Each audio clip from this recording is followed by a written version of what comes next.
Vous qui nous regardez là où vous êtes, devant votre chaîne préférée, Canal 10, votre émission Eco Club, merci d'être là.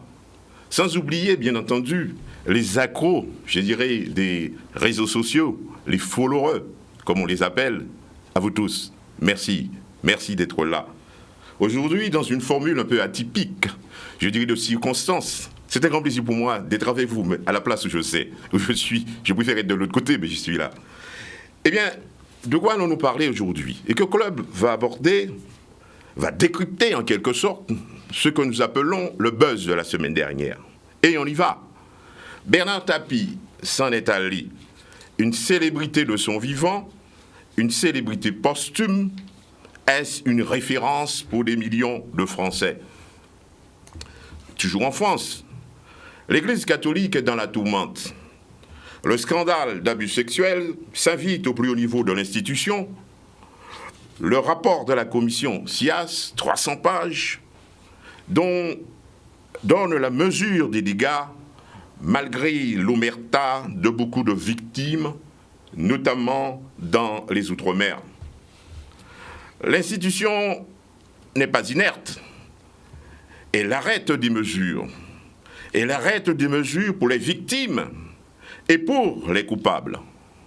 Attention, pas d'amalgame. Ils sont tous des enfants de Dieu. Les prêtres ne sont pas tous des pourris. Entre les lois de Dieu, dans la sphère de l'Église, ou encore les concessions, et les lois de l'État, dans l'espace public et privé, je me pose la question, où mettre la fameuse loi Lex, c'est Lex? En France, toujours, c'est aussi le débat politique.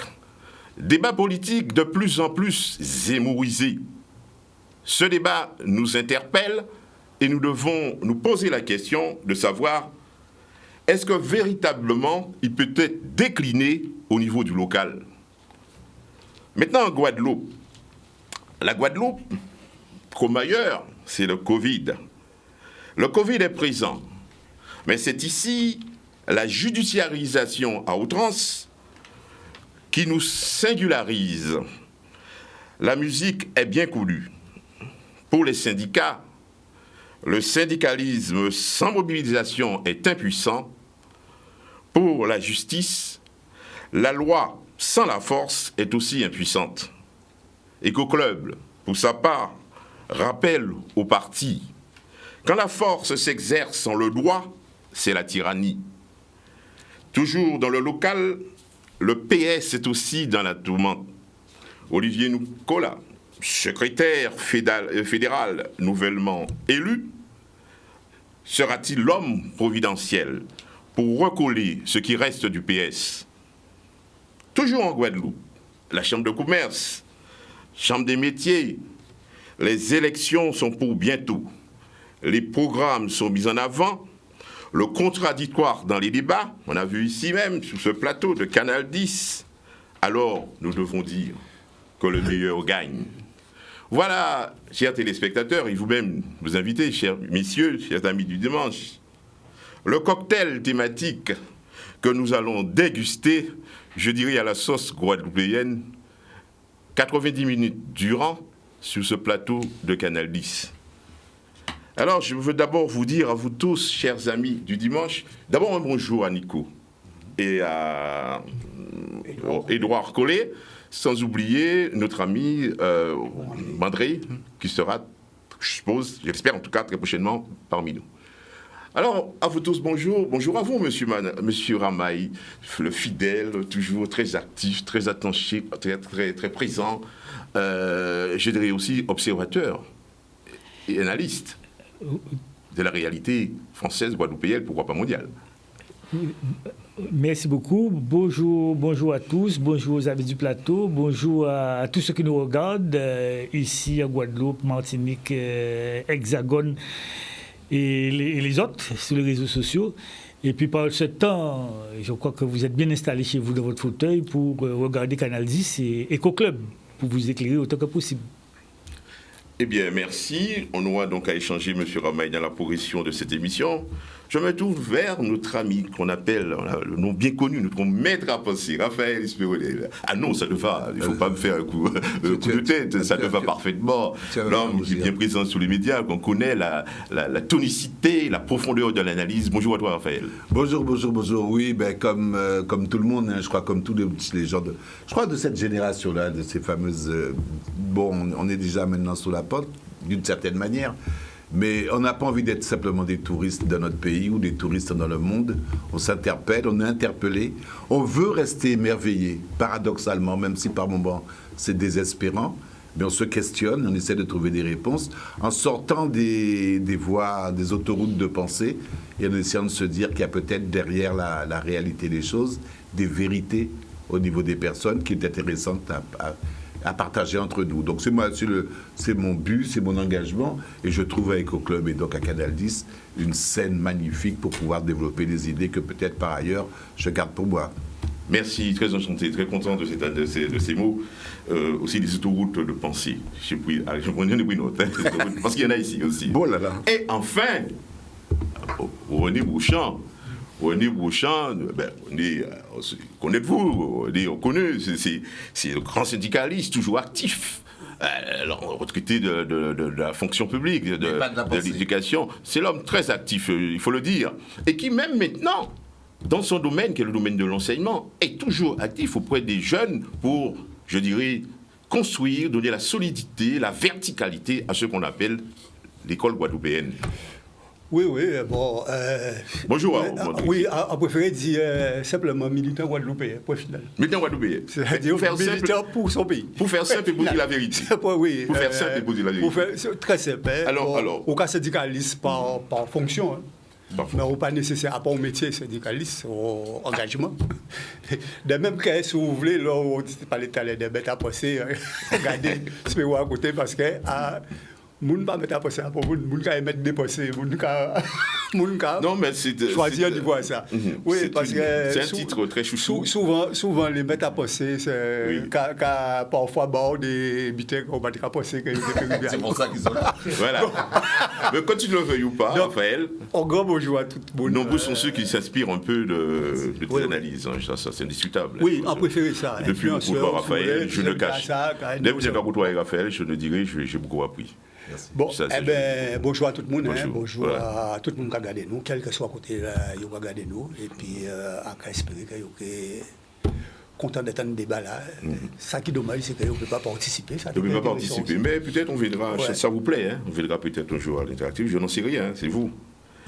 Alors, voilà, chers amis, on arrive directement, je dirais, à ce que j'appelle le cocktail thématique, à savoir ce qui a fait le buzz de la semaine. Je m'oriente directement comme d'habitude, à ma droite spatiale, Raymond Ramaille. Alors voilà, Bernard Tapie, il faut en dire, parce qu'on a beaucoup parlé de l'homme la semaine dernière, et il s'en est allé. Voilà, donc c'est une célébrité, n'est-ce pas? On a vu bien avant sa mort, et même dans ses cérémonies à Paris et aussi à Marseille, comment, n'est-ce pas, ce microcosme humain a porté véritablement l'homme. Alors, qu'est-ce que tu retiens véritablement de l'homme? Et peut-il être véritablement un modèle pour les Français? Et peut-être aussi, nous sommes Français jusqu'à nouvel ordre, les Français, parce qu'il a fait bien des choses. Je t'écoute, Ramaille, là-dessus. Oui, effectivement, Bernard Tapie s'en est allé. C'est un homme qui a laissé derrière lui un passé, je dirais, riche. Riche, peut-être, il a eu aussi sa facette, comme tout le monde, où c'était peut-être moins bien, mais en fait, c'est que je retiens de Bernard Tapie un homme qui a réussi, qui a un bûcheur, un combattant, un homme courageux, Et même avant de tomber malade, hein, l'homme qui en voulait et qui est parti presque, je dirais presque de rien pour arriver à ce qu'il est, un monument sur le plan des affaires, qui s'est engagé au niveau des entreprises, à acheter des entreprises, à vendre des entreprises, à faire prospérer des entreprises. Donc, sur le plan politique, il a été ministre de Mitterrand. Et sur le plan même culturel, il a été, paraît-il, chanteur. Il a été...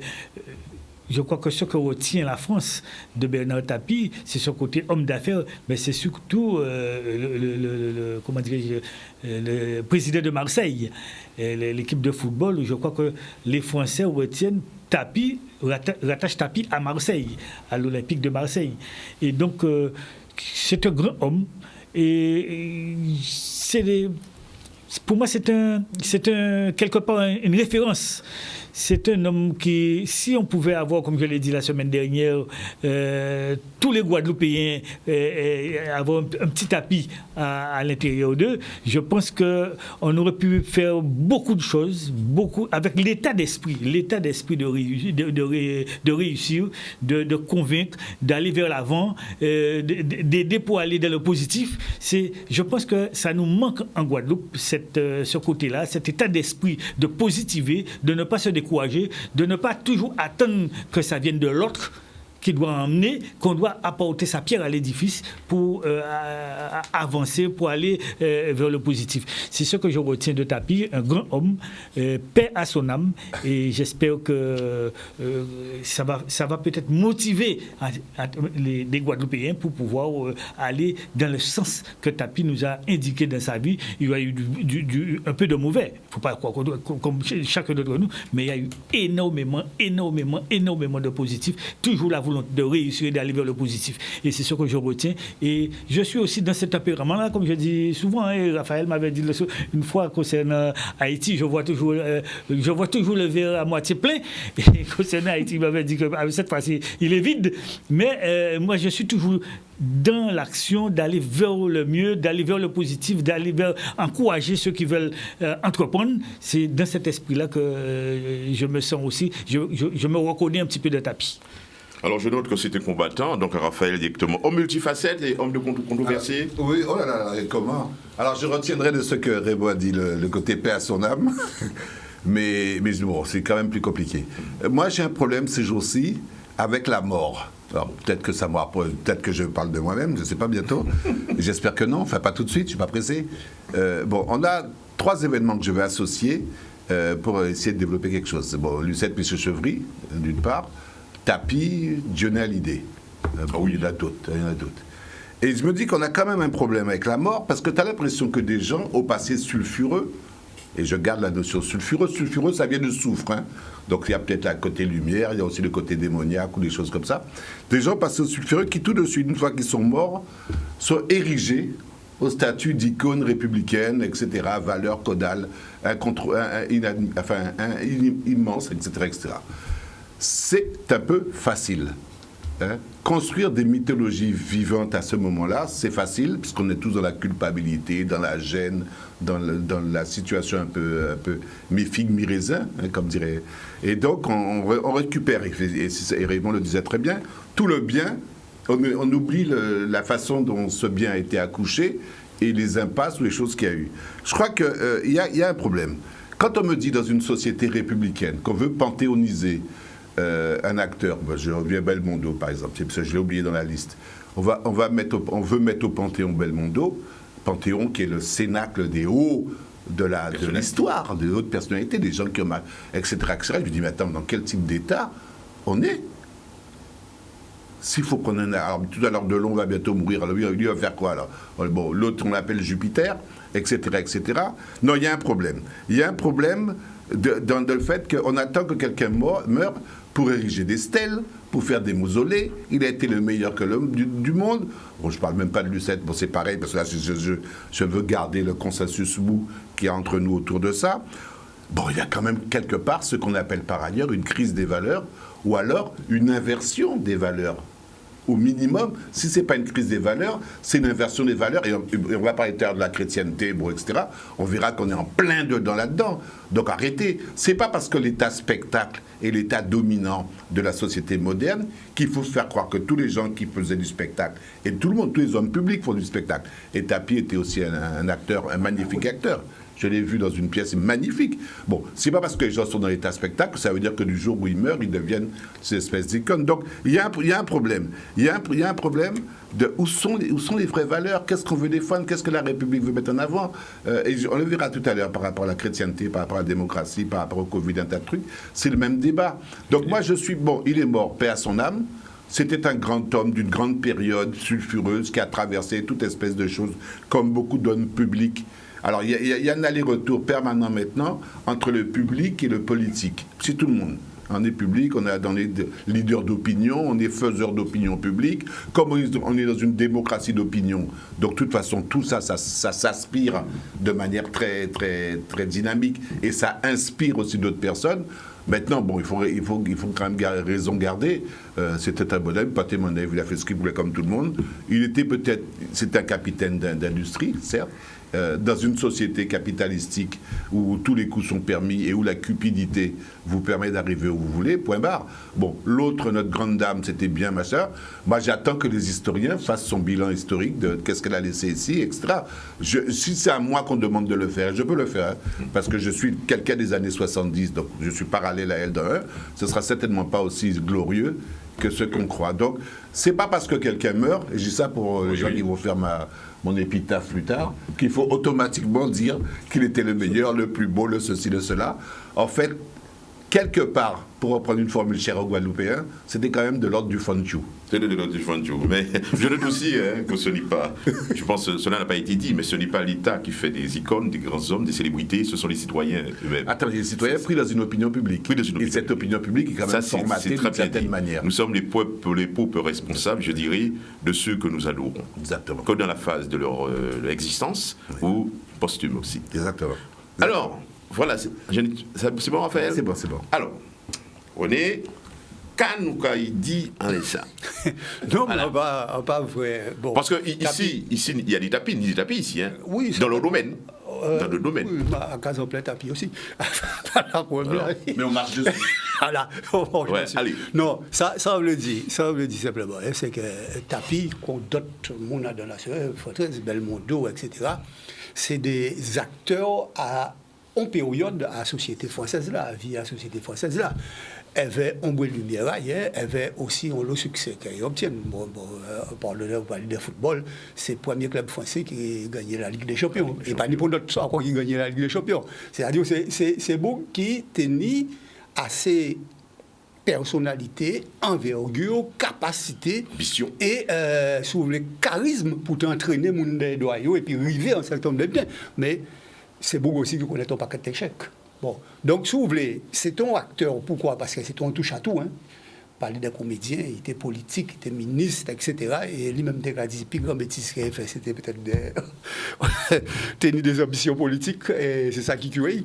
Mais c'est un acteur à la société française. Bon, comme Belmondo, etc., les différents plans. Mais moi, si c'est pour comparer, regarder les réalités, en qui dit que chaque peuple, si vous voulez, qui a appréhendé tous ces personnages-là, ça a passé à d'un vie à yo, ici dans Guadeloupe, si vous pouvez faire en parallèle, des gens qui obtiennent, si vous voulez, hommage public important là, qui pour moi est assez caractéristique parce que ces peuples-là qui veulent, c'était Vélo et Saint-Éloi. Oui. Dans un domaine bien particulier qui était la culture. Oui. Michel Chavry, c'est par rapport aussi à ce que vous voulez, impacter dans les politiques guadeloupéennes là. On pas penser que c'est ça qui baille un certain poids, mais avec toute partie, on boit de lumière, et moi, on combattait pendant un bon moment. Et il trouvait qu'à la certaine temps, il trouvait qu'il était évolué, était une évolution tout à fait correcte de tous ces petits ça. Mais à quand méfier moi, parfois, sous le coup de l'émotion, des statuts que vous voulez bamoun et des statuts que vous voulez ériger bamoun. D'avoir souvent les statuts pas tellement que le comité en place qui est important, c'est là où il y a fouillé à terre qui est plus mauvais parce que ça, on va regarder Christophe Colomb, on va regarder tout ça, c'est des gens qui à un moment donné ont fait histoire à la civilisation occidentale et tout ça, et qui à présent ils ont déboulonné de tous côtés.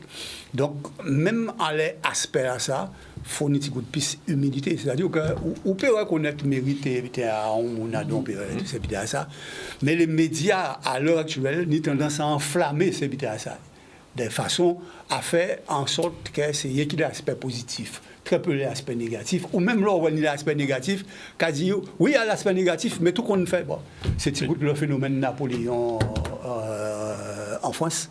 Oui. Donc c'est le même phénomène, alors que faut nous garder nous par rapport à nous et par rapport à la réalité nous et par rapport à si vous voulez, parce que nous sommes des grands monde, des grands hommes, qui ne sont pas nécessairement des politiques d'ailleurs, on est des grands hommes tout simplement parce qu'ils ont porté contribution à la connaissance, à la médecine, etc., et on peut prendre des centaines et des centaines de Guadeloupéens qui doivent peut-être certainement servir nous d'exemple. Parler de Pinicolo, en parlant d'un certain nombre de médecins ici, donc de chirurgiens médecins, qu'on Guiméro, qu'on Bérochel, etc. Bastaro, tous ces gens-là, ça qui fait avancer l'hôpital en Guadeloupe. Donc, si vous voulez, chaque peuple qui a gardé et doit être honoré en fonction des rapports à développement de la société. Voilà. Alors voilà dit, c'est bien dit. Hein. Moi je note que c'est quand même une leçon de courage. Hein. Courage. Dans le système français, c'est une référence, ce sont les Français. Ah oui, absolument. Oui, mais vous savez, hein, sur les appréciations des uns et des autres, il n'y a pas d'absolu là-dedans, tout est relatif. Voilà donc pour cette première, je dirais, ce premier sujet qui a fait le buzz dans la semaine, au cours de la semaine qui vient de s'écouler. Nous allons maintenant aborder une autre question extrêmement importante, qui focalise aussi les attentions. Ça, c'est un problème. C'est le scandale d'abus sexuels au sein de l'Église. Voilà un phénomène, dit-on, qui a toujours existé, mais la circonstance a voulu, les circonstances ont voulu que cette question se pose, ou soit posée au sein de l'Église, dans un environnement, je dirais, public, où, ma foi, cette question est de plus en plus judiciarisée, les victimes sortent du silence. Alors, voilà, moi, quel est votre ressenti par rapport à tout ça, Ramaï? Parce qu'il y a eu cette commission, une grande commission, la commission Sauvé. La commission Sauvé, on prétend il y a un rapport de 300 pages, il y a eu 3000 victimes, me semble-t-il. 300 victimes. 300 victimes 300 000. Je suis un peu réducteur, je suis méchant. Et 3000 personnes. Voilà, alors. Directement identifiées. Alors, et dans cette ambiance-là, on voit que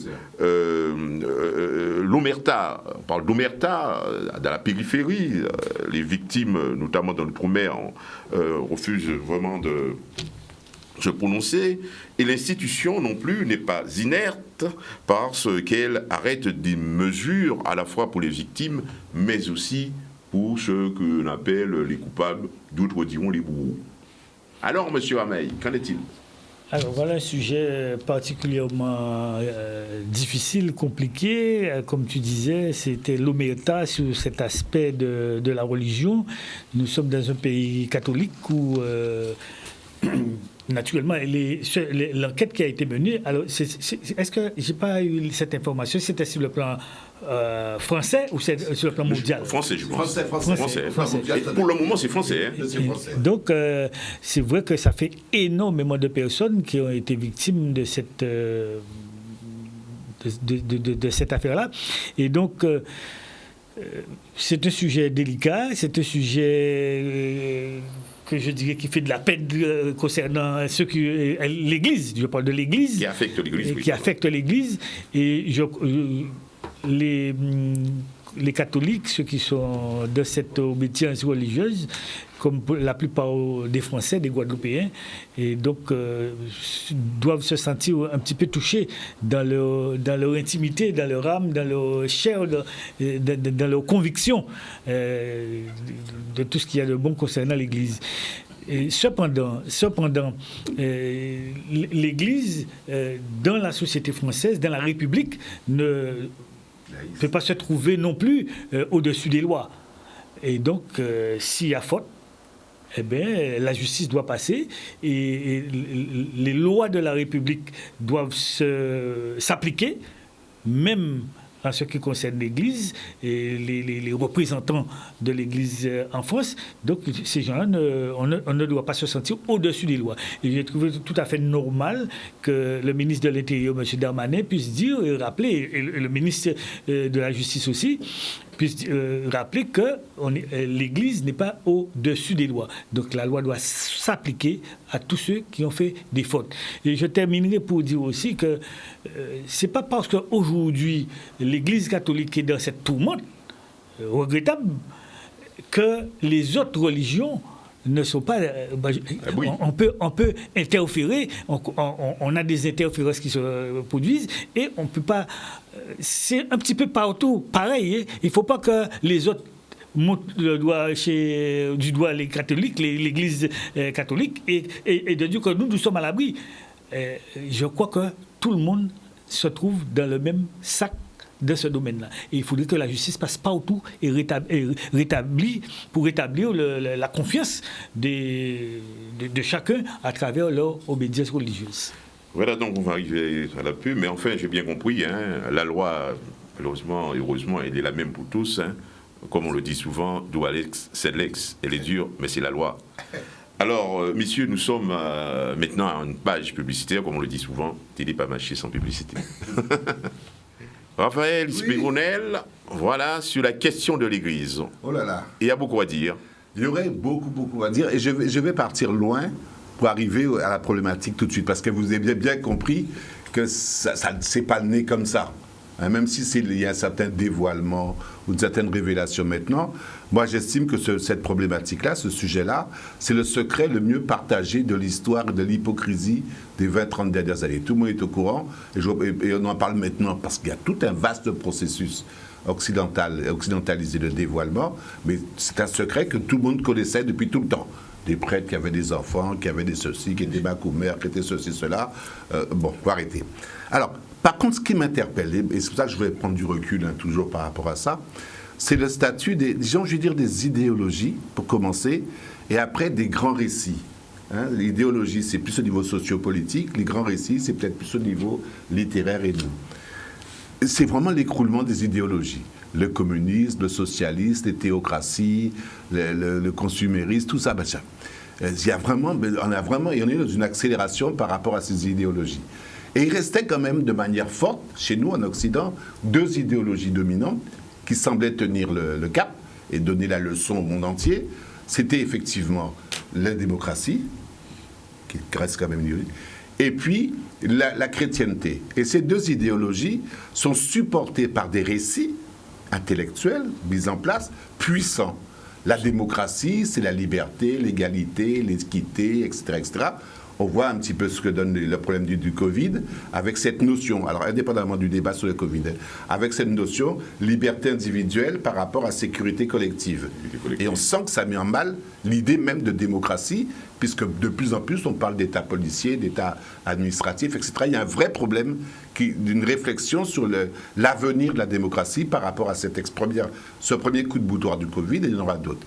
Donc les récits qui vont derrière la démocratie sont maintenant bien remis en cause sur la liberté individuelle, sur le débat. Quelle est la place du débat là où il n'y a que des experts, des l'audimat ou des opinions publiques? Donc il y a un vrai débat. Et la deuxième idéologie qui était forte, qui était puissante et structurée, c'était effectivement le christianisme, hein, on est presque tous dedans, versant catholicisme quand même. Et avec dans ce christianisme des idées dominantes, des récits, et les récits portaient sur l'expression de soi, sur les 10 commandements, sur ceci, sur cela. Poutouf, patapouf, pataboum, qu'est-ce qui se passe avec cette accélération du temps? On aperçoit que les grands récits qui étaient attachés à ces grandes idéologies, c'était valable pour tout le monde, pour domestiquer, pour coloniser, pour assimiler tout le monde, mais ce n'était pas valable pour eux. Et on a affaire à des gens, à des systèmes qui imposent des valeurs, des principes, alors qu'ils ne sont pas capables de s'y appliquer à eux-mêmes. Et on est dans cette période de dévoilement, de révélation, où on s'aperçoit que les 10 commandements, c'est valable pour tout le monde, sauf pour les prêtres, et etc., etc. Alors, là-dessus, attention, je suis d'accord, et je rejoins un petit peu Raymond, il ne faut pas confondre l'institution l'Église, les hommes et la foi. Je ne remets pas en cause la foi, ni les croyances. Il n'y a pas de problème là-dessus. Hein. Et comprenez bien, et il faut qu'on apprenne à rentrer un petit peu dans la complexité quand on explique quelque chose. La foi, elle peut rester intacte, elle peut rester grande, c'est pas ça la question. Sauf que l'incarnation de la foi se fait par des hommes et l'organisation des hommes se fait par les institutions. Et là, qu'est-ce qu'on constate? Les hommes, qu'ils soient prêtres, pas prêtres, bonnes sœurs ou pas bonnes sœurs, ils sont complètement faillibles comme n'importe qui.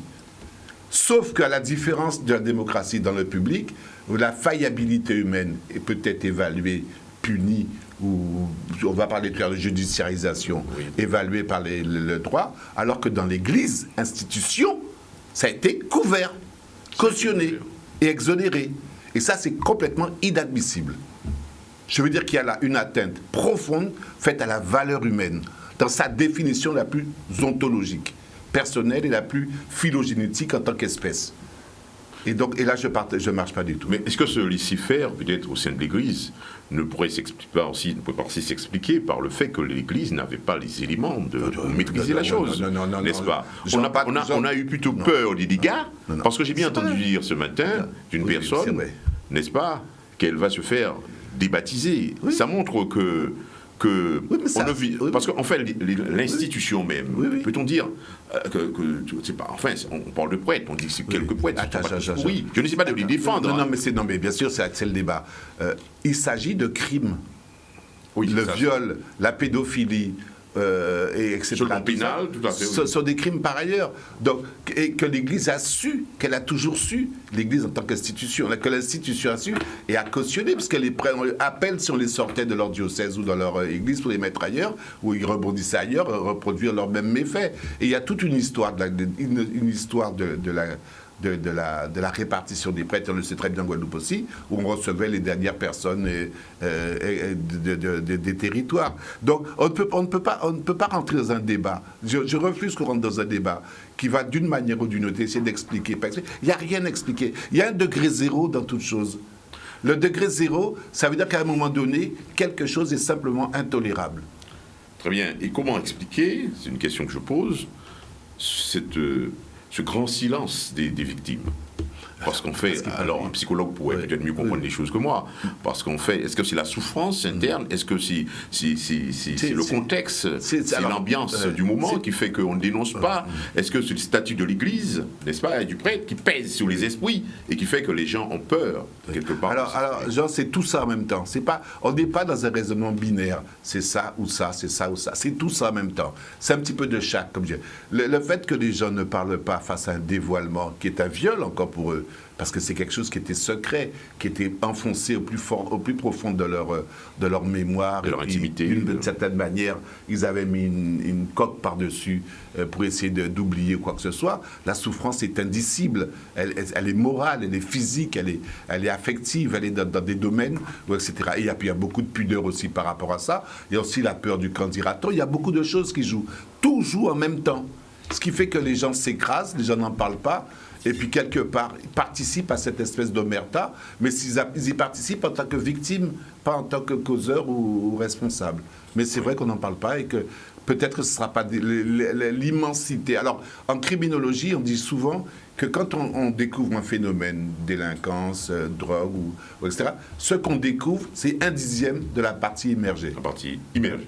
C'est la théorie du tunnel. D'accord. Hein? C'est-à-dire que ce qu'on voit qui apparaît à la surface, donc émergé, c'est 1/10 seulement de ce qui est en dessous et qui est vraiment la problématique. Donc je ne sais pas. Mais en tout cas, ce que je veux dire surtout, c'est que donc, dans cette vaste période de révélation dans laquelle on est maintenant, où les choses sont dévoilées, mais elles étaient très très... Elles sont mises au grand jour.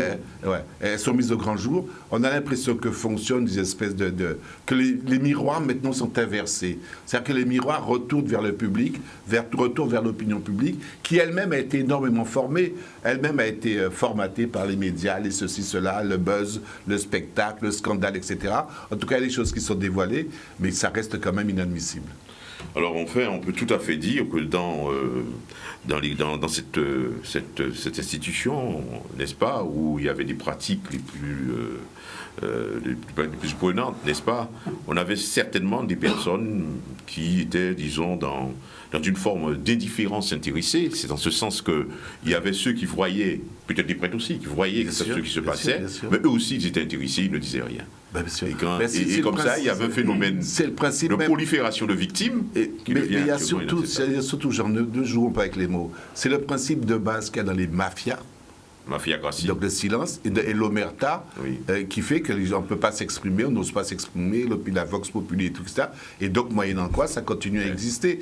Mais ça veut dire que moi, je pense que ce coup-là, pour en tout cas, dans mon idée à moi, pour l'Église avec tout ce qu'elle représente, moi, je dis souvent dans des débats que la colonisation, donc la conquête des hommes, c'est fait par deux schémas. Le schéma d'exploitation, qui est un schéma économique et un schéma guerrier, et le schéma d'aliénation, qui est un schéma d'alignement des idées, des pensées, de conquête des esprits. Et donc, ça s'est fait par le glaive et par l'Église.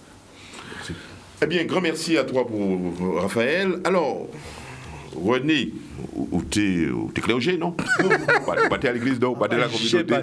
Scoop, non plus? Scoop, comment on dit ça? Attends, pas t'es jeune clergé. On passait par habiter à Louveteau, mais malheureusement, attrapé rapidement, assez sérieusement.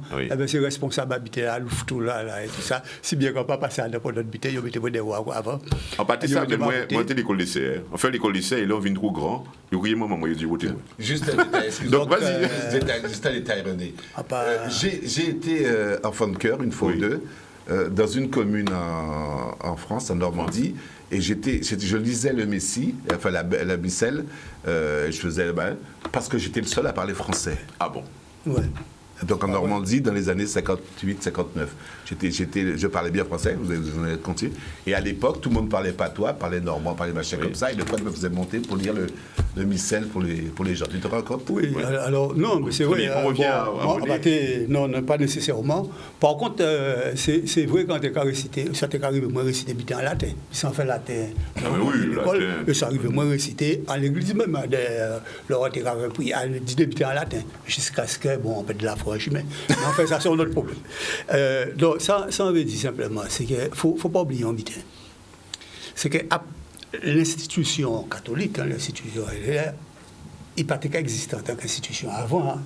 Il vit nos institutions à partir du moment où il conforme avec le pouvoir politique. Et à niveau là, ça, le pouvoir politique est bien sacralisé. Et l'institution est trouvée sacralisée. Alors, mettez en place ça, un monde qui n'a la foi. Qui pendant des siècles, l'Église sacralisée et la papauté, les prêtres et tout ça, c'est le monde qui est infaillible. Même là, vous voyez trouver des victimes des bitins comme ça, pour opposer à l'institution là, ça, qui est infaillible et sacralisée, c'est un bitin qui n'est pas possible, qui n'est pas imaginable. Non seulement des parents, ces victimes-là, mais même des entourages qui ont tant de victimes qui ont dit non, c'est vous qui avez menti, c'est vous qui avez menti, vous ne pouvez pas. Donc, l'institution est venue au bitin qui ou pas ni droit manier en tant que tel. Sacré, oui, d'accord. Sacré. Bon, d'accord, Spirunel, l'institution aussi participé à tous les grands crimes contre l'humanité, l'esclavage, la colonisation, etc.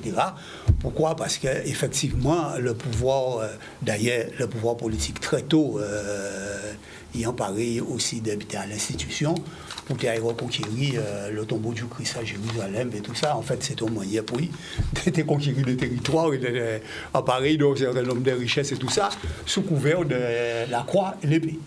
Ça a été toujours comme ça et tout c'est bien ça. Donc, si vous voulez, pendant toute une période, on a pensé que toutes ces exactions-là, sexuelles-là qui étaient nées, ils n'ont pas qu'à exister depuis 10 jours, ils ont existé depuis toute longue période-là, ça. Bon, mais ils étaient incapables d'exprimer, parce que ou pas de droit d'exprimer contre l'institution là. C'est vous qui êtes impie, c'est vous qui êtes voué à être boulé ou excessif, etc. Bon, à l'heure actuelle, avec tout le développement, un certain nombre de médias, de bitins comme ça favorisait, écoute à les gens qui étaient à dénoncer un certain nombre de bitins, et ça prend une ampleur. Et ça a montré que l'institution là, pas j'ai posé. et peut-être pas même essayer de poser des questions à lui-même, parce que tout le temps que l'institution était arrêtée infaillible, c'est ça qui était fondamental. C'était la force de l'institution à niveau là ça. Et là, il est bien obligé de reconnaître les réalités, mais les réalités n'ont une ampleur extraordinaire. Bon, encore rappelons bien, c'est que les prêtres, jusqu'au XIIe siècle, ils étaient ramaillés. Oui, en plus. Ils sont papal qui mettent en place le fait qu'il faut y célibataire, c'est qu'il y a des célibat, mais il y a des ramaillés. Bon, ça t'interdit, bon. Et les maillés là, mais ça veut dire que ça veut pas dire que les rapports entre les gens ne pas exister à niveau là, c'est qu'il n'y a pas des rapports qui sont faits à côté.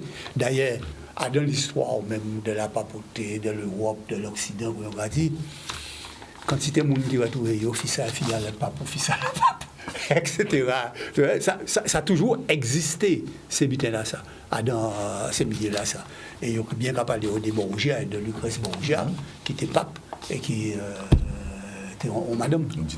Bon, et donc, oui. À niveau là, ça, institution là même parcours de tout un certain nombre de scandales, mais quand il était lié au pouvoir, il faut garder aspect sacralisation. À l'heure actuelle, il n'y a pas ni même problème de sacralisation. Là. Ça ne veut pas dire que ça a passé au niveau à la religion catholique, pas qu'exister, au niveau à d'autres institutions religieuses. Hein. Bon, de toute façon, vous savez, depuis où on a des institutions et un pouvoir, où selon les gens qui ont exercé, il y a des gens qui ont exercé, il y avait tout caractère sombraillot, qui ont capoté un didaillot. Donc, mais c'est ces phénomènes-là, ça, qu'il faut arriver à arrêter, qu'il faut arriver à faire en sorte que on ne peut pas nier pour institution qui, au-dessus, si vous voulez, des lois qu'on pays bail.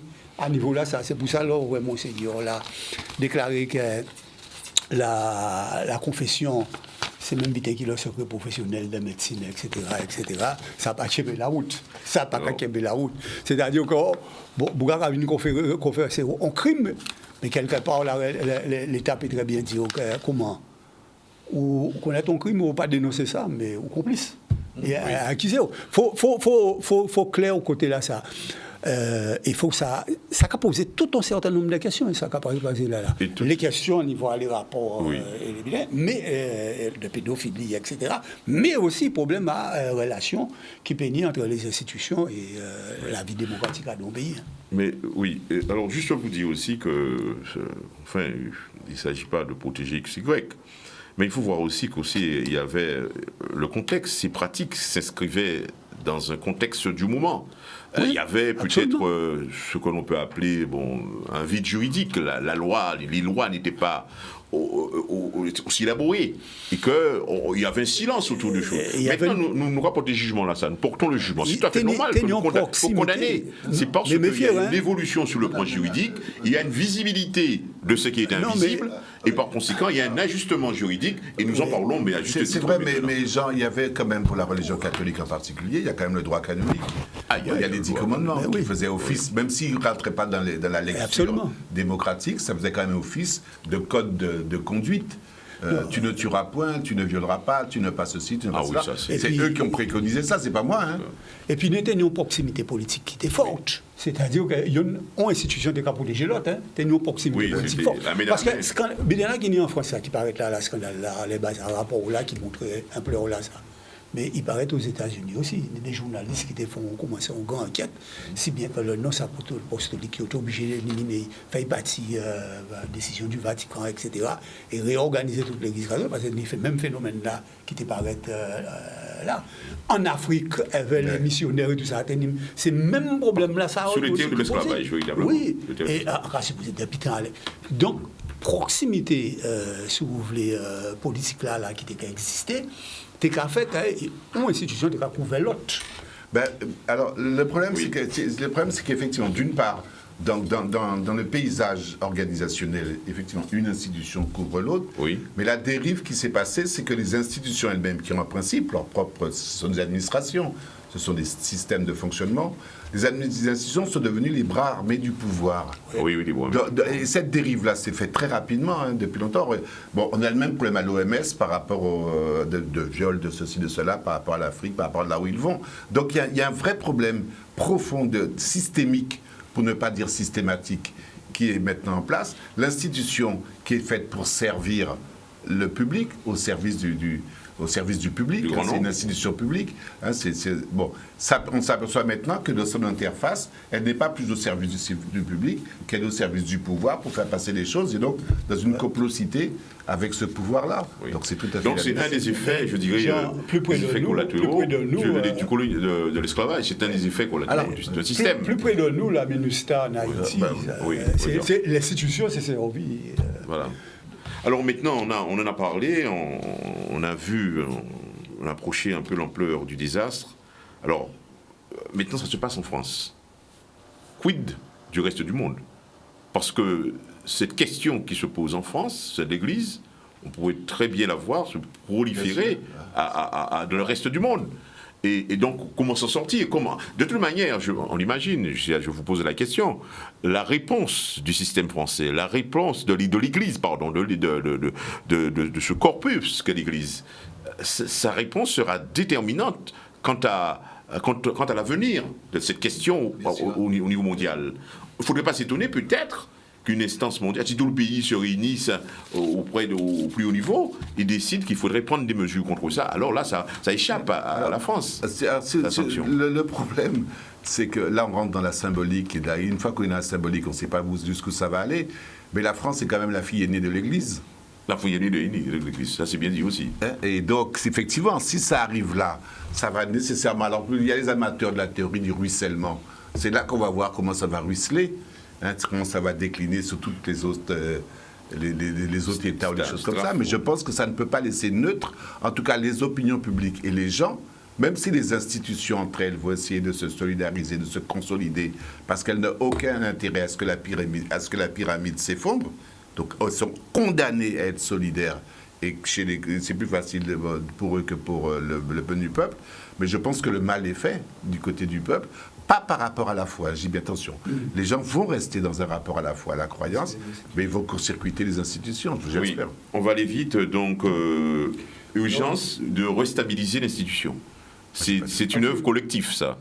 Une œuvre collective, hein, c'est-à-dire à la fois des citoyens lambda, mais aussi ceux qui sont dans le système ecclésiastique, eh bien, parce que nous sommes nés dans l'église, si nous sommes à la messe, nous sommes à l'école, nous sommes habitués, n'est-ce pas, à cela. C'est une institution qui a sa valeur dans notre système. Donc voilà. On a peut-être tout dit là-dessus, il y a des choses à compléter, non? Non, très rapidement, pour dire simplement qu'il faut faire attention, ça paraît en France, ça a fait tout le buzz pour nous, parce que nous rattachons, mais ça t'est paraît aux États-Unis avant, et ça n'a pas fait le même buzz ici, parce que c'est les États-Unis, etc. Mais c'est un phénomène mondial depuis un bon moment. Voilà, c'est dit pour ce désastre au sein de l'Église. Alors, le diocèse, Guadeloupe, Martinique, nous écoute. Ils sont très, très familiers des éco-clubs. Alors, tous les prêtres ne sont pas pourris, absolument dire. Mais il faut restabiliser les choses. Alors, déjà, au plus haut niveau, on sait que toutes les institutions qui gravitent autour du pape se sont déjà mises au travail, n'est-ce pas? Les diocèses, différents diocèses, pour pouvoir recadrer les choses et partir de bon pied, on espère. Et ici, nous exprimons aussi notre grande souffrance pour tous ceux qui ont été les victimes de cela. Voilà, messieurs, pour cette question. Nous passons maintenant à une autre préoccupation, un autre buzz de la semaine, notamment en France, c'est le débat politique. Je l'ai dit, un débat politique de plus en plus zémourisé, et parce qu'on voit, voilà donc un Zemmour qui sort de nulle part et qui véritablement mène le bal en quelque sorte dans l'espace politique. On doit se poser la question, est-ce que chez nous, en Guadeloupe, ce que je dis souvent, c'est la périphérie par rapport au centre, est-ce que ce type de débat peut se décliner au niveau de nos territoires et qu'il y a des preneurs? Monsieur Rambaye, on a connu Le Pen, maintenant on connaît Zemmour. Décidément, nous n'y pour contre nous. Oui, alors Zemmour, c'est le phénomène du moment. Tout le monde parle de Zemmour, que ce soit du côté du gouvernement, de la droite, de la gauche, du centre, des écolos. Enfin, Zemmour est venu et a modifié très rapidement le paysage politique de la France en vue des présidentielles. Il y a quelques semaines, un mois ou deux, personne n'aurait rien misé sur Zemmour. Et aujourd'hui, Zemmour se trouve en deuxième position derrière Macron, selon certains sondages, comme intention de vote pour les élections présidentielles de l'année prochaine. On ne s'y attendait pas. Je crois que tout le monde est un petit peu désemparé. Je parle de la droite, de la gauche, des écolos. Il prend des voix un peu partout. Marine Le Pen se sent plus directement menacée parce que Zemmour a un discours se rapprochant davantage à Marine Le Pen, notamment sur le problème de l'immigration. Et aujourd'hui, on voit que principe de vase communicant, quand Le Pen baisse, Marine Le Pen baisse, on voit Zemmour qui augmente. Mais il y a aussi, même du côté de la droite, on voit bien que Zemmour ratisse un petit peu partout. Le terrain de la droite. Et un petit peu sur la droite, un peu partout. Je crois que la REM est encore relativement épargnée de ce phénomène Zemmour, et donc la REM se sent la REM, c'est le parti de Macron, qui est épargné, mais qui dans le même temps on sent qu'il y a une certaine cristallisation autour de l'électorat de Le Pen, du président Macron, qui se cristallise de plus en plus, et on sent qu'il y a une forme de noyau dur qui commence à se mettre en place de ce côté-là. Parce que faut aussi rappeler que Macron, c'est l'émanation, c'est le phénomène Zemmour. Macron a adopté le même chemin pour arriver au... Mais quand même, c'était deux parcours différents dans la mesure où, quand on s'interroge un petit peu sur... Je te laisse la parole. Quand on s'interroge un peu sur Zemmour, on se pose la question aussi, pourquoi Zemmour ? Pourquoi pas un autre individu ? Est-ce que c'est sa présence médiatique ? Est-ce que aussi c'est l'homme qui a aussi... Je le dis souvent, une certaine verticalité dans le parler, dans la conviction. C'est un grand débatteur, attention. Oui, est-ce que c'est ce qui explique ce parcours-là ? Parce qu'il fait trembler tout le monde, absolument. Je crois que le côté médiatique de l'homme, il est pour quelque chose. Parce que s'il était dans le coup, personne ne le connaissait, je ne pense pas qu'il serait arrivé là. Il y a ce côté médiatique qui a contribué. Mais c'est un homme qui a une certaine rigueur dans son discours et qui... Et c'est quelque chose qui manque aujourd'hui, cette rigueur, de cette verticalité, comme tu dis, dans ses propos et dans sa pensée. Et ce qui fait ça a attiré du monde. Et aujourd'hui, on voit Zemmour est en train de faire son chemin, mais il y a aussi, on a parlé de Zemmour, il y a aussi le phénomène, l'ancien Premier ministre. Ça c'est... Qui là aussi, ça c'est peut-être pour contrer Zemmour. Je pense que c'est une stratégie qui est mise en place, parce qu'on sent bien que c'est une stratégie à long terme concernant le maire du Havre. Édouard Philippe. Et qui va quelque part dynamiter la droite. Et aujourd'hui, les choses se dessinent.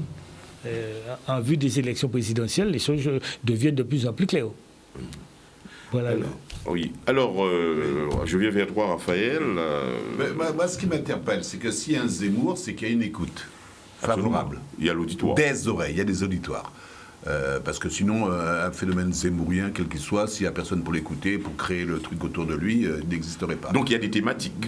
Non, les thématiques, c'est autre chose. Il y a des gens qui sont sensibles à son discours, parler, qui créent autour de lui quelque chose qui, pour moi, est de l'ordre d'une opinion. La mayonnaise de Zemmour. Alors, c'est la mayonnaise. Alors, justement, maintenant, par rapport à cette mayonnaise-là, il y a deux choses qu'il faut comprendre. C'est que gérer des opinions, ça ne veut pas dire faire un débat. La démocratie, je reviens à ce que j'ai, c'est des débats. Les débats d'idées, un débat doit être organisé, doit être argumenté, etc. Zemmour dit n'importe quoi. C'est le même schéma que comment il s'appelle, l'américain, là. Oui, ça c'est vrai. Trump à son machin, ça fait partie de la Respublica populaire. Bon, ok. La deuxième chose, je vais revenir sur votre idée de périphérie et centre. Attention, maintenant, il n'y a pas... Le débat n'est plus périphérie et centre, c'est pour revenir à Zemmour, mais il y a des périphéries et des centres. On n'est plus dans une constellation où les choses se font autour d'une centralité bien précise, Paris, et puis ça rayonne autour de l'Hexagone, les Antilles et compagnie. On est dans une nébuleuse. Ça veut dire c'est multipolaire, il y a beaucoup de petits points, et chacun de ces points essaie de dégager leur propre cohérence, leur propre contingence par rapport au centre.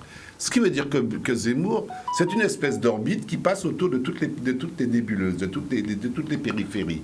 Et donc il ratisse large, parce que ce qu'il dit hors de tout débat, ce sont des choses qui sont de l'ordre d'une opinion, d'un ressenti, et ça agrège, ça agglomère, ça coagule des gens, des représentations. Mais comme il n'y a pas de débat, parce qu'on se rend bien compte, chaque fois qu'il sort quelque chose, quand on prend un débat, changer les prénoms pour qu'ils soient francisés, c'est complètement couillon. Des trucs comme ça. Quels que soient les émigrés, etc. Donc on se rend bien compte. Mais pour se rendre compte de ça, il faut entrer dans un débat. Mais on ne rentre pas dans le débat. Donc on est dans un... Tu vous disais Je veux dire, c'est pourquoi, à juste titre, le débat chez Zemmour n'est pas central. Mais le débat central, c'est le débat qui interpelle autour de la question du chômage, la question du travail, la question du bien-être, la question aussi, peut-être, comme on le dit, la mondialisation heureuse, n'est-ce pas, des trucs comme ça. Mais ce n'est pas forcément la question de race, d'origine, de trucs comme ça. C'est un débat de périphérie, bien sûr. n'est-ce pas? C'est pour ça que je reviens maintenant à ce que vous disiez sur les thématiques. Ce n'est pas des débats sur les thématiques de développement, des thématiques de bien-être, de vivre ensemble. Ce sont des cancans, des milans, des choses qui sont jetées à la périphérie, captées par les périphéries qui sont elles-mêmes dans problématiques et qui gravitent autour de ça, et ça fait quelque chose. C'est avant tout la mort du politique. La mort du politique, ça il faut s'en méfier. Et ça c'est important, la mort d'une certaine conception que nous avions de la démocratie, de l'échange, du débat. Et donc, on arrive à ce système complètement de troc, de bocantage, y compris au niveau des idées, et puis il vogue la galère, et on paiera le prix, parce qu'il va monter encore, il va gagner. Il fera un Trump, il fera un Bolsonaro, il fera n'importe quoi, et puis c'est une injure pour le développement global. Peut-être aussi, quand il annoncera sa candidature, eh bien, les choses pourront évoluer aussi dans un autre sens, on n'en sait rien. Mais ça ne changera pas. On est tous amenés, gens, à faire des spéculations. Peut-être ceci, peut-être cela. C'est comme Macron, il est déjà en démarche, il est déjà en campagne. Mais je veux dire, ce n'est pas parce qu'on a une hypothèque, il sera-t-il pas, que ça ne pose pas le fond du problème et qu'à quoi sert cet individu dans le paysage actuel politique en France. Pour le moment, il aboie. Et on constate que les citoyens sont tous à bois. Alors, René, doit-on craindre ici Zemmour? Parce qu'apparemment, en Corse, la Corse se balançait. La Corse, il y a eu un mouvement anti-Zemmour. En Corse, oui, un mouvement. Alors, en Guadeloupe, parce que oui. Non, mais à l'époque où j'ai dit faut-il connaître Le Pen, après ça, faut-il connaître Zemmour. Moi, les thématiques Zemmour qu'il a développées, tout ça, c'est les mêmes thématiques que Marine Le Pen. ont simplement radicalité puis importante, tout simplement. Ça peut être Maréchal Le Pen. Le Pen, mais Maréchal Le Pen, il trouvait dans Zemmour l'homme qu'il fallait. C'est pour ça qu'il y avait Zemmour par rapport à Tataïda. Mais ça, c'est débat à l'extrême droite. Le débat à l'extrême, les questions de radicalité au niveau à l'extrême, parce que même dans le problème de l'immigration ciblée par Zemmour, c'est qui l'immigration? C'est l'immigration musulmane. C'est essentiellement l'immigration musulmane. Et Zemmour, tout combat, c'est son combat de civilisation entre les musulmans qui viennent poser nos civilisations et la civilisation française. C'est un débat très français d'ailleurs. Et ça a appuyé en l'air, tout ça que le Front National a appuyé en l'air, c'est-à-dire qu'on sort de désarroi au niveau de la population française qui, en fin de compte, a tombé dans des bitais schématiques, qui n'est pas basé en effectivement les débats fondamentaux, le développement, tous ces bitais ça. Et qui a fait que Zemmour fait ça et fait là, et avec tout appui médiatique là qu'il tenait là. Oui, c'est ça. Zemmour tenait un appui médiatique énorme. À niveau là, ça avant qu'a été lancé l'opération à là. Et bon. Mais ça qui frappe, c'est que là, on regarde les sondages, c'est que quand même Zemmour à 17%, Le Pen à 14%, ça a fait plus que Macron. Mais quand même. Ça a fait plus que Macron, on sait les expressions d'extrême droite. Bon. Ceci étant, et ça a montré aussi faiblesse d'autre part à tous ceux-là qui ont représenté leur courant progressiste aussi en France, qui est incapable d'être, et la droite qui, en fin de compte, en train d'effriter. Et puis travaille à Macron depuis un bon moment, travaille à la Macronie, LRM, qui était de faire disparaître la droite traditionnelle que vous connaissez, en faisant en sorte que les plis extrémistes font côté l'extrême droite et qu'ils récupèrent tout le restant à l'électorat à la droite. Ça qui est en train de faire petit à petit, Estrosi, Jajambé, etc. Ça c'est très typique à la politique française et à les rapports de force au niveau de la France. Mais en cas croire que nous presque qu'à assister à ça comme spectacle extérieur pour le moment, il n'y a pas de débat en nous. Il y a ça, manque encore de débat en nous. Et les questions fondamentales qu'a posées là, il y aura risque de poser avec force à partir de la semaine prochaine. C'est tout ça qui a passé en dîner à pays en nous, et notamment depuis vendredi, ça a commencé. Et même avant vendredi, avec convocation, médecins, l'ordre des médecins. C'est extrêmement important. Oui. Et pour moi, c'est beaucoup plus grave. Nous avons vu très rapidement 2 mois à Ramaille sur le major Zemmour et on passe à... Pas grand-chose concernant Zemmour. Oui. Alors, il faut dire, aujourd'hui, comme disait Raphaël, en France, il n'y a plus de gauche, il n'y a plus de droite. C'est un petit peu le melting top. Et c'est celui qui va mieux synthétiser les problèmes du pays qui s'en sortira. Zemmour, aujourd'hui, on a déjà vu ça en politique. Il y a des fois une percée rapide qui se fait. Et puis et la chute est aussi rapide. Oui. Et on peut assister d'ici les élections présidentielles, la chute de cette même personne. On a vu ça avec Balladur. Oui. On a vu ça. Chirac, par exemple, à cet moment, qui était au plus bas des sondages et puis qui s'est retrouvé président de la République, alors que Balladur était au sommet. Donc, tout est encore possible. Tout est encore possible. Rien n'est gagné. Oui. Pour conclure avec ce que... Enfin, conclure, je ne veux pas conclure, mais je suis complètement d'accord avec ce que tu dis, Raymond. Il ne faut pas confondre l'écume des choses et le fond de la problématique. Actuellement, les Français ont intérêt à être très, très, très critique, très extrême droite, très pour un tas de raisons, qui sont liées à des stratégies d'opinion, justement. Maintenant, au moment où il faut faire les choix, il n'est pas évident. Bon, c'est comme, je reprends l'exemple de la Guadeloupe, qui depuis longtemps, la Guadeloupe est très irruptive, il y a des irruptions régulières. Bon, elle n'est pas révolutionnaire. Elle n'est pas révolutionnaire. Cela dit, c'est bien dit, très bonne analyse de votre part. Nous allons passer à un autre sujet, toujours le cas du buzz de la semaine. Covid. Le Covid-19, je le dis, je qualifie ça de judiciarisation. En France, on voit, on saisit la justice un peu partout. Ça nous singularise parce que, me semble-t-il, quand je regarde un peu ailleurs, c'est beaucoup moins fort apparemment. Je crois que je parle de singularité. Alors, messieurs, y a-t-il à craindre quelque chose une action, ma foi, des différentes administrations, des personnes du service public qui va sanctionner, des syndicats qui sont debout, la loi sera-t-elle appliquée alors, on s'interroge dans ça. Non, mais ça a déjà commencé. Enfin, ça a déjà commencé. C'est-à-dire que si vous regardez bien la réalité qui fait depuis quelque temps là, vous rendez-vous compte qu'au niveau des réactions syndicales et autres, manifestement, il y a une radicalisation qui commence à se développer de plus en plus forte. Mais en cas un responsable syndical dit l'autre jour là encore en intervention, de toute façon, tous les moyens sont bons. Il y aura attaqué nous, à la vie en nous, etc. Mais tous les moyens sont bons au niveau de la réponse. Donc, il y a une radicalisation à niveau là, ça. Bon, radicalisation là, ça, ils pourront pas aider ensemble la société en nous. Mais il a risqué, justement, justifier un niveau ensemble à la société en nous par tout un certain nombre d'autres bêtises qu'il a fait. À l'heure actuelle, on est tout un certain nombre de médecins qui sont en train de dire fermer le cabinet à autres, ils n'ont pas doivent exercer encore parce qu'ils ne sont pas vaccinés. Mais est-ce que ça... Le docteur Virac. Oui. Mais est-ce que c'est conforme... Qui, bon, nous t'ai étudié ensemble et tout ça, mais en cas prend cas à la région là... Bouillante. Oui, mais il y a un point de noir. Mais en cas prend, ils font des réponses, il a bien dit, maman, là, on t'a regardé juste le dernier mot là, mais on a dit en tant que médecin, pour les raisons pour lesquelles on n'est pas vacciné, alors qu'on n'a pas du tout contre le vaccin, on n'a pas traité à ça, et on n'a pas qu'à admettre qu'après 43 ans de médecine, on vient dire moins, fermer le cabinet moins. Non, mais... ça, bon, deuxième problème, c'est qu'en cas de région là, à Petit Bourg, il y a fermé le cabinet à l'Hydroville. Cardiologue, moi c'était moi Hydroville, Madame Asserogo Hydroville.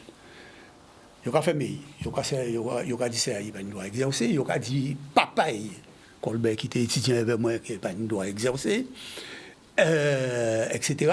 Médecins traitant moi en savent que l'union plus une position assez bien qui casse Tavirac il a dit qu'il pas attends là on a risqué ni on révolte populaire pas seulement on révolte de médecins là c'est que nous on révolte populaire. Et ça, en cas quoi que, bon, et puis les derniers propos quand on côté long des Kaken, en partie contre côté long, en tant que, même en tant qu'administrateur, etc. Mais les derniers, les derniers propos qui c'est bon, ben c'est l'institution et qui est obligé de demander quand vous voyez mon état, mais ça qui tourne mal en Guadeloupe. Bien sûr. Il faut savoir que ça qui tourne mal en Guadeloupe et qu'il y a chercher à ce que ça tourne mal. Mais dans tout ça, nous allons parler, nous il faut faire très attention. Non, mais c'est que nous avons une situation au pays dans ça où pour le moment, nous avons une réticence très forte vis-à-vis de Boema. Pour moi, c'est encore nécessaire d'utiliser la pédagogie et tout ça. En toute neutralité. J'ai un problème vis-à-vis du pass sanitaire. C'est-à-dire que le pass sanitaire, à partir du moment où on a créé un pass qui va là pour certaines catégories de ceux dans la société, au niveau de la profession qu'on a occupé, tout ces bidons, ça, on croit qu'il y a une division dans la société là. Et on a aggravé les situations d'incompréhension à ça qu'on a dit par rapport à... Très bien, mais en toute neutralité quand même, une question à se poser. Est-ce qu'il y a une loi? C'est ça le problème. Si, parce que la loi, il y a le législateur qui fait la loi, si les parlementaires, n'est-ce pas, qui votent la loi. Et le gouvernement exécute. Il y a l'application de la politique de l'État. Est-ce que... Alors la loi, elle n'est pas bonne. Non, Jean, c'est pas comme ça. Le problème, c'est qu'elle est votée. Non, c'est pas... Attention, Jean. Le problème... Et c'est pour ça qu'effectivement, la question que tu poses sur la judiciarisation, elle est super intéressante parce que probablement, dans le fil de ce que je disais, face à l'échec de la démocratie, face à l'échec des institutions, quid maintenant de la dernière garantie qu'on a, puisqu'on est quand même dans un système en principe de division du pouvoir, des pouvoirs séparés. Reste et tout le monde se retourne vers le pouvoir judiciaire. Je sais que moi, j'ai fait pendant longtemps des années de gestion de conflits. Et maintenant, gestion prévisionnelle, on dit souvent qu'on s'aligne sur la justice, comme seule garante de quelque chose qui est un monde, pas un monde du passé, mais un monde de l'équité et de la règle. Alors, le problème de la loi, c'est le statut même du vaccin. Le statut. Et c'est sur ça que la loi que j'attends les juges. Et je suis totalement confiant. Non, mais ce ne sont pas les juges ici qui vont... Non, quel que soit. Ce ne sont pas les juges à ce niveau-là. Non, c'est les juges de la République. À partir du moment où tu prends l'argumentaire qu'il y a autour du statut du vaccin, tu peux retrouver des libertés individuelles par rapport à ce positionnement. Ça, c'est une appréciation du juge, des juges. Ben oui, mais c'est ce qui nous reste. Écoutez, mais si c'est une appréciation du juge, c'est plutôt une instance judiciaire beaucoup plus élevée. Attends, mais je note qui peut prononcer là-dessus. Je suis d'accord, je te comprends. Je note que, par exemple, les syndicats, même des syndicats très, très forts, le plus souvent s'en remettent au juge, et le juge déclare qu'ils ont raison. Et moi, j'étais plusieurs fois confronté à ça, parce qu'ils se prononcent sur la forme et sur le fond. Ce vaccin a un statut particulier, qui est un statut de recherche, de ceci, de cela, qui donne une certaine liberté à l'individu par rapport à ça. Et or, maintenant, il y a un conflit, c'est ce qu'on disait au départ, il y a un conflit entre expression individuelle et sécurité collective. Et on est dans un système qui veut garantir à n'importe quel point, et avec sa propre législation sociopolitique, juridico-politique, l'évolution en termes de collectif. Mais la collective, c'est aussi les humains. Donc c'est là que le problème se pose. Ça, eh bien, les juges vont apprécier à travers tout ça. Bien sûr. Moi, j'attends avec impatience. En espérant que peut-être, ça ne montera pas à notre niveau juridictionnel. Attends. Et que finalement... Non. Soyons clairs, Jean. C'est l'ultime décision que si les juges ne disent pas la loi par rapport à ça, ça va péter. C'est évident. Mais si c'est ce que le système cherche, il n'y a pas de problème. Mais dans ce cas-là, qu'ils assument. Alors, voilà. On va vite. Alors, sur cette affaire-là, la judiciarisation du Covid. Du Covid. Des lois ont été votées. La République marche avec des lois. Je pense qu'il faut que la loi soit appliquée. Que ce soit en France hexagonale, que ce soit à l'outre-mer. Et bien entendu, en Guadeloupe, la loi doit être appliquée. C'est la loi de la République. On ne peut pas vouloir toujours prendre ce qui est bon, et s'il y a quelques petites choses qui ne sont pas bonnes, qu'il ne faut pas, on choisit. on est dans la République pour tout ce qui est bon. En tout cas, chacun a son sentiment que c'est bon ou que c'est pas bon. Hein. Chacun l'autre peut trouver que c'est pas bon. On n'est pas là pour sélectionner ce qu'on doit prendre. La loi, c'est pour tout le monde. Il faut un permis de conduire pour conduire une voiture. Eh bien, c'est la loi. S'il n'y a pas de permis de conduire, vous n'allez pas conduire, alors la loi va sévir. En France, aujourd'hui, on a ajouté dans cette panoplie de vaccins que certains professionnels doivent prendre, on a ajouté le vaccin du Covid, eh bien, la loi doit s'appliquer. Maintenant, c'est la liberté. Vous ne voulez pas, eh bien, vous démissionnez, ou alors on va... c'est la loi. C'est une liberté que vous avez, vous ne voulez pas, vous démissionnez. Et de toute façon, la loi va vous démissionner. Qu'est-ce qu'il y a de plus simple pour vous protéger vos enfants, votre mari, votre épouse, vos parents et le patient, comme je le répète souvent, je dis souvent, le patient potentiel que je suis, pour me protéger celui qui travaille à l'hôpital, le médecin et autres, hein, on vous demande de vous vacciner. Qu'est-ce qu'il y a de plus... Bon, maintenant, on peut être pour ou contre. Vous ne voulez pas vous faire vacciner parce que ce n'est pas bon. Eh bien, nous sommes dans un pays de loi. Vous ne vous faites pas vacciner. Mais vous ne venez pas me soigner non plus. J'aurais peur de l'hôpital général de la Guadeloupe si je sais qu'il y a une majorité de personnes travaillant dans l'hôpital qui n'est pas cette majorité qui n'est pas vaccinée. Je serais réticent pour y aller. Maintenant, c'est tout à fait normal que vous ne vouliez pas vous faire vacciner. Ceux qui ne veulent pas à ce moment-là, ben, restez chez vous. Et vous ne serez pas payé. Vous choisissez un autre travail. Ça ne va pas avec vous. Vous démissionnez, vous faites autre chose. Qu'est-ce qu'il y a de plus simple? C'est la loi, c'est la démocratie, c'est la liberté. Eh ben, pour moi, c'est aussi simple que ça. Lorsqu'on parle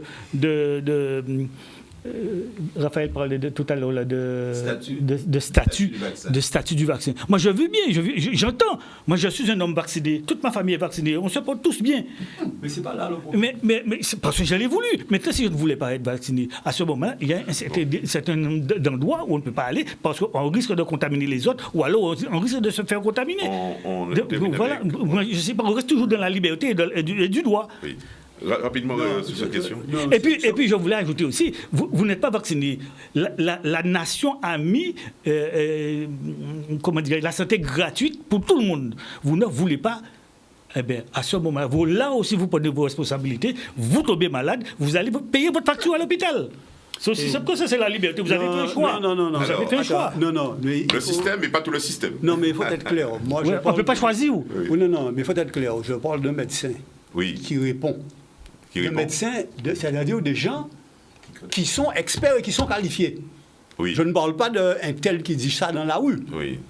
Je signale que quand le Covid est arrivé, personne n'était vacciné. Hein. C'était bien des gens non vaccinés qui ont soigné les gens et qui ont sorti des gens du Covid. Donc, ça ne veut pas dire obligatoirement que les gens pensent qu'ils ne sont pas vaccinés, qu'ils sont un danger pour les autres. Il faut faire très attention à ce qu'on dit à ce niveau-là, puisque c'est ces mêmes gens-là qu'on portait jusqu'au ciel en vantant leur travail pour pouvoir sauver la vie des gens et tout ça. Il faut faire très attention. Le médecin, qu'est-ce qu'il dit? Il dit que ce vaccin bénéficie d'une autorisation conditionnelle. Oui. C'est ce qu'il dit. Jusqu'à présent, il n'y a pas d'autorisation mondiale qui a été donnée de manière définitive. Pourquoi? Parce qu'on n'a pas suffisamment de recul pour étudier les effets que ça peut avoir. Je l'entends, hein. Je l'entends parfaitement. Moi aussi, j'ai été... Non, c'est entendable. Non, mais oui, mais c'est pour ça que je ne peux pas te tirer comme argument. J'ai été vacciné, je n'ai rien eu. Il y a quelqu'un d'autre qui peut me dire à côté, moi j'ai été vacciné, j'ai eu telle chose. C'est pas là le problème. Le problème, c'est un problème de bon sens et de réalité. Et ce qu'il dit, c'est lui, en tant que scientifique, en tant que médecin et tout ça, il ne se sent pas capable de se faire, il ne se sent pas en mesure de se faire vacciner, de participer à cette expérimentation. Il y a 95% des docteurs qui sont vaccinés. Oui, 95% sont vaccinés. C'est pour ça qu'il dit que dans cette situation, c'est la liberté individuelle de chaque personne. On n'a pas entré là. Et c'est pour ça qu'il dit à la fin, dans ce domaine qui nous intéresse, entre la science et la politique, je choisis la science. Point final. Et là, pour moi, c'est fondamental. On ne peut pas mettre une loi qui crée une situation d'apartheid dans la société entre les différentes catégories sociales. Il faut faire très, très, très attention à ce qu'on est en train de faire là. En plus, on est dans un pays, la Guadeloupe. où la majorité des médecins qu'on va certainement éliminer seront des médecins guadeloupéens. Alors, il faut faire très attention. On touche l'âme de ce peuple-là. Tu as passé 7 ans pour pouvoir être médecin, etc., parce que c'est à peu près la durée de vie et tout ça. Pour certains qui vont aux spécialités, ça va beaucoup plus loin. Ça fait 11 ans, 12 ans. Tu exerces depuis 43 ans, depuis 30 ans, etc., et brusquement, une petite dame au nom de l'ARS, là, ça amène avec un truc qui te dit dehors. Oui. Mais on s'en fout de qui, là? La population ne peut pas... Les gens qui ont confié leur santé à ces médecins-là et qui ont une entière confiance en ces médecins-là, comment ils vont accepter ça? Ils vont accepter ça? Je voulais quand même ajouter... C'est pour ça qu'il faut faire attention à ce qu'on fait. Je voulais faire quand même ajouter sur cette affaire-là. Les médecins qui ne sont pas vaccinés, ils ne sont pas nombreux. Ils sont que nombreux. Selon les statistiques, il y a 91% des médecins qui sont... On parle des médecins hospitaliers, là. Tu parles des médecins hospitaliers. Je ne te parle pas de médecins de ville, etc. Il y en a pas mal. Quand on parle de cette révolte annoncée, mais non, la Guadeloupe, il y a une majorité silencieuse. C'est la majorité silencieuse. On voit quelques personnes qui sont en train de défiler. Moi, ils sont leurs doigts, c'est leur droit. Mais une majorité silencieuse en Guadeloupe qui a du bon sens, plus de bon sens. Juste un truc. Alors, tu vas la faire. Et donc, les médecins, je termine. Les médecins, les infirmiers, ceux qui ne veulent pas se faire vacciner, ils vont prendre leurs responsabilités. Maintenant, ils se font vacciner, ben le problème sera réglé. Et quand on va voir les médecins, les infirmiers, les Guadeloupéens qui sont en poste, on leur demande de prendre un certain nombre de dispositions pour se protéger soi-même, mais pour protéger la population. Si ces gens-là ne prennent pas les dispositions qui s'imposent, ils seront face de leurs responsabilités. Soit ils vont démissionner et on va faire rentrer d'autres personnes en Guadeloupe. Le Covid divise. Mais pourquoi voulez-vous que ce soit obligatoire? Le Covid... Mais pour le corps médical, c'est obligatoire. Messieurs, pour le corps médical, c'est obligatoire. Vaccinez-vous. Le Covid divise. Alors, terminez rapidement sur le Covid. C'est obligatoire pour le On n'a que 5 minutes, il y a le thème. En termes de stratégie, c'est jamais une majorité qui fait avancer un peuple. Bon, juste comme ça. Pour le moment, nous constatons que ce Covid-19 divise, mais faisons confiance à la science. Faisons confiance à la science. Mais justement, c'est ça le problème. Ah non, mais c'est ça le problème. On va voir. On revient juste à... Non, mais c'est pas grave. Puisqu'on en parle autant aller jusqu'au bout. C'est ça le problème. Faisons confiance à la science, mais la science elle-même qui se prononce sur ce problème-là, elle est en débat. C'est ça qui pose problème. Ça veut dire que la parole d'autorité, on s'appuie tous sur une parole d'autorité, soit démocratique, soit une parole d'expert, soit une parole de public ou politique, toutes ces paroles d'autorité qui fondent le positionnement du citoyen lambda, toutes ces paroles d'autorité sont en débat. Voilà ainsi dit sur cette question. Alors nous allons très rapidement passer au PS, le Parti Socialiste en Guadeloupe, la FED qui est dans la tourmente. Et je disais donc, Olivier Nicolas, secrétaire fédéral nouvellement élu, sera-t-il l'homme providentiel pour recoller ce qui reste du PS? Parce que voilà. Est-ce que vous pensez que cette personne, en fait, c'est Olivier Nicolas, qui est nouvellement élu, peut recoller, parce qu'effectivement, le parti est déchiré, c'est la moins qu'on peut dire, n'est-ce pas? Alors les partis traditionnels sont tous en difficulté. Ça, c'est l'effet Macron, peut-être? Non. La population est devenue un petit peu frileuse par rapport à la politique. Et donc, on n'y croit plus. Il n'y a pas de grands projets pour sortir le pays, que ce soit la France ou la Guadeloupe, même des élus guadeloupéens, c'est pareil. Il y a des ambitions, mais pas de grands projets. Il n'y a pas de projet. Et donc, les partis traditionnels, tels le PS, le PC, la droite avec les Républicains, on voit, tous ces partis-là sont en grande difficulté, qui n'ont pas su rénover pour faire de nouvelles propositions, pour donner confiance à la population. Et là, et en particulier, la gauche, plus encore que la droite, est en grande difficulté en France. Et donc, c'est ce qui est bien avec Nicolas. J'espère qu'il va apporter le souffle qu'il faut pour au moins maintenir le parti en vie. Peut-être le PS mieux. Et progresser. Alors, Raphaël... Il y a peu de choses à dire. Je ne connais pas Nicolas. Ce que je constate, c'est que la dégradation du PS remonte à déjà quelques temps. Oui. Hein, ça part en s'effilochant.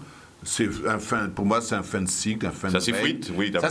Plus que ça s'effrite, ça se mortifie. Ça se désagrège. Ça se désagrège vers la mortification. Il faut penser autrement la Guadeloupe, il faut penser autrement les choses, probablement sous des schémas plus économiques que sur des schémas politiques, et sur une réelle société, beaucoup plus que sur des idéologies qui ne tiennent plus la route. J'ai le générique, alors on termine avec... Oui, non, très rapidement, c'est pour dire que qui Parti Socialiste, qui les mouvements des droites, c'était juste des mouvements d'opportunité pour un certain nombre de monde qui étaient visés pour présenter à l'élection.